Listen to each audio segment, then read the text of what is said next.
morning. Good morning. So, I think everybody knows who I am. I think I met everybody individually this morning. But my name is Angie. I'm from Miriam's Hope in Oberlin. Tiffany, earlier, when we spoke about me coming today, had asked me if I would explain how Miriam's Hope got its name. And God was really speaking to me this morning on the drive over about what that means.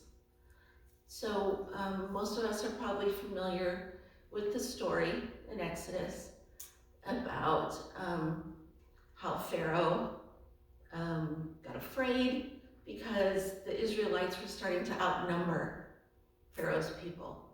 And so he demanded that all of the Israelite boys that were born be killed and be destroyed. But there was Moses' family. And Moses was born in that time, and his mother succeeded in hiding him for 3 months. But we all know what little children are like. You can't keep them quiet forever. So her next option, she decided, was to put her son, her 3-month-old son, in the basket and set him in the reeds on the river. And it doesn't say, that's what I got here this morning and I reread it, and I thought, it doesn't say that his mother watched after she put him in there. It doesn't say that she sent Miriam, the older sister, to watch the basket. It just says that Miriam went. Miriam stayed hidden and watched that basket with her little brother in it. And when Pharaoh's daughter and her servants went to the river to bathe, and they found the basket, Miriam did the toughest thing that she could do. She stepped out. She stepped out in faith and said, can I help? I mean, I can find a Hebrew woman, I can, whatever, that can nurse this baby, that can, whatever. And Pharaoh's daughter said, yes, go have somebody take care of him. And when he's older, then I'll claim him as my son. And what God spoke to me this morning was, we need a lot of more Miriams in our world. Families, we live in a world today that families do not have a Miriam in their life. They don't have somebody that will say, wait, I'm gonna do the tough thing and try to keep my family together. And we need more Miriams. So what we do is we take in single moms and their kids, and we give them a place to live for up to a year. And we help them have an alternative to going into foster care. Most of our moms that we take in have either had children in foster care and want them back, or they know that their situation is just too tough and that maybe foster care is easier than the situation that she's been in. Something I've learned in this season since I started working for Miriam's Hope is the number one reason that kids enter the foster care system for the first time is poverty. Moms have to choose between going to work and putting food on the table or staying home because they don't have daycare. And putting food on the table usually wins. So it's not that we have this flow of, moms that are just like, I don't want to do this anymore. That's not the case at all. Our moms are making tough choices. Just like Moses' family, there were some really tough choices there. they wanted to stay together. And that is the whole point of what we do. We try to keep families together for as long as possible and strengthen them in spirit and truth. We have devotions in chapel every day. We also have a program, a curriculum, so to speak, of just skills, basic life skills that most of us take for granted. I know I do. You know, meal planning and time management and budgeting, all those things that, you know, those of us that have had support in our families, we take those things for granted. Because most of those moms don't have that. They live on the day-to-day, like, I just want to get through today.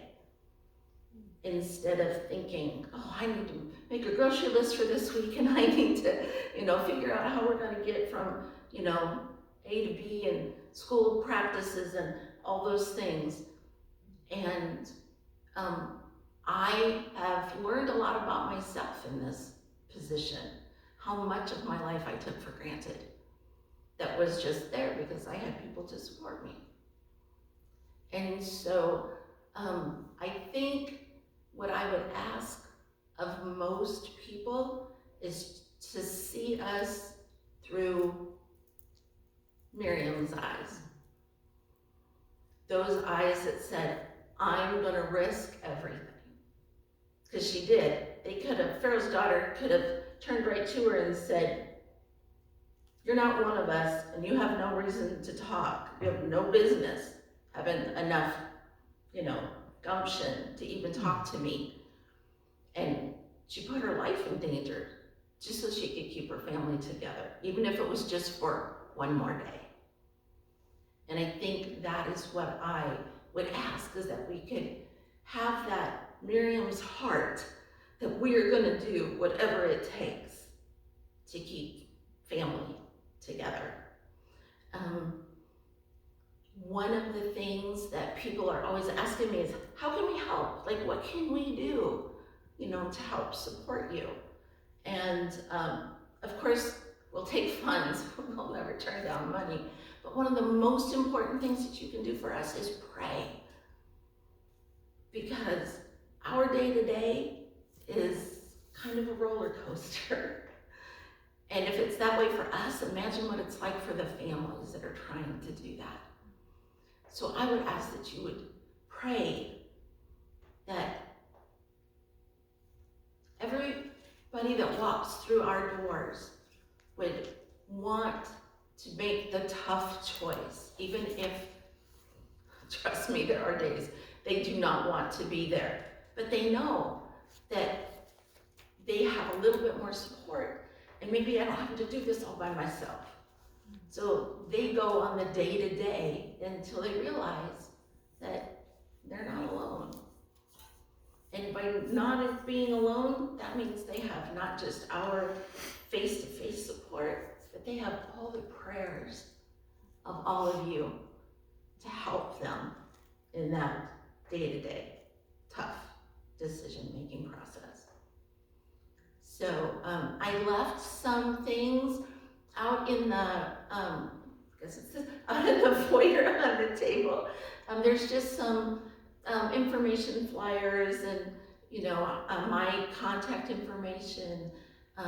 We also, and Tiffany has been so wonderful about telling everybody on KGCR, we have our fall festival on the 28th of October, and I will get home just in time to be there for the fall festival. And it is for the whole family. And it's also an opportunity for communities to come out to the ranch and see. Sometimes, you know, I feel like I give this, you know, same kind of overview, and people think they understand, but when you go out there and see it in real life, and it just connects all those dots in your head. Like, oh yeah, that is where they live. Oh yeah, that's where they do chapel. Oh yeah, you know, the families, you know, our founders and directors, the Kluers, the Cleavers, they actually live there. Their whole family, their 4 kids, they live there right with them 24/7. We also have a family advocate that lives in the house with our housing unit. And Dawn is she has the toughest job of all of us, trust me. She's there, it's her house and they live with her 24/7. And so once you go out there and you see it for yourselves, it has this miraculous way of connecting all those dots and okay, yep, that's how that works. So we love to do these community events because it brings people out to us and then they can say, oh yeah, that's where my money went. Or that's what my prayers are doing. Or whatever, that you can see for yourself. What we really do. So I would just encourage, and even if it's not Falls Festival, if you are in the area even on a day by Overland and think, oh, I want to stop by, you can just drive through or you can call me and say, hey, we're coming, and you can get the official tour. So I just encourage you to do that if you ever get the opportunity. And thank you so much for letting me be here today. It is a blessing. Just like Dwight said, I had mentioned to him that sometimes I'm gone weekend after weekend and I'm not in my home church, and sometimes that makes me a little melancholy, but I also get blessed everywhere I go.